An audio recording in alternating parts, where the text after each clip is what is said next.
International flight పైలట్లకు దారి తెలుసుకోవడం అనేది నిజంగా సమర్థవంతమైన మరియు కృత్రిమంగా సృష్టించిన ప్రక్రియ. విమానం నడిపే పైలట్లకు దారులు చాలా విస్తారమైన అక్షాంశాలు మరియు రేఖాంశాల ద్వారా కలిగించడం జరిగింది. ఒక మోడరన్ పైలట్ సాధారణంగా గంతించడం చేసే సమయంలో వీటిని తీవ్రంగా ఉపయోగిస్తారు, ఎందుకంటే అవి ప్రపంచంలోని వివిధ ప్రాంతాలను గుర్తించడానికి అవసరం.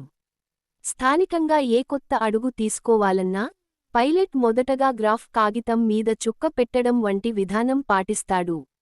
ఈ విధానం ద్వారా అవి అడ్డగీతలు మరియు నిలువుగీతల నుండి ఏ దిశలో ఉన్నాయో తెలుసుకోవడం జరుగుతుంది. పురాతన కాలం నుండి భూగోళం జరుగుతున్నట్లుగానే హిప్పార్కస్ అనే శాస్త్రవేత్త ఈ సూత్రాలను కనిపెట్టాడు. ఆయన అక్షాంశాలు, రేఖాంశాలను పరిగణనలోకి తీసుకుని భూమిపై ఏ స్థానాన్ని గుర్తించగలిగాడు. ఈ పద్ధతులు ఆధారంగా నేటి ఆధునిక విమానాలు కూడా ఉత్తమమైన దిశను సాగిస్తాయి.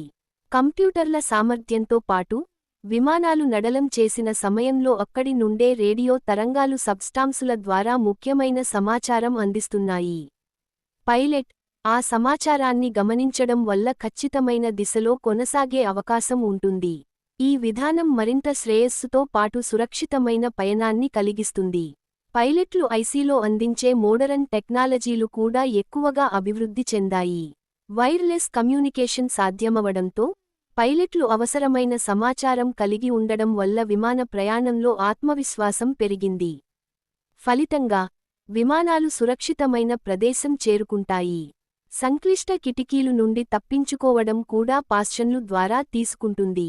పైలట్లు సానుకూలంగా సంక్లిష్ట పరిస్థితుల్లో వ్యతిరేక దిశలోకి వెళ్లాల్సిన అవసరాన్ని గుర్తించడం కూడా నేటి టెక్నాలజీ ద్వారా సాధ్యం అవుతుంది.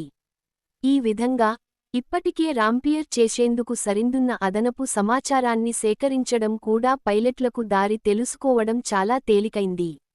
పైలట్లు సుదీర్ఘ పయనం జరిగినప్పటికీ, దారులు తెలియగానే వారి పయనాన్ని సాఫీగా ప్రయోగించగలుగుతారు.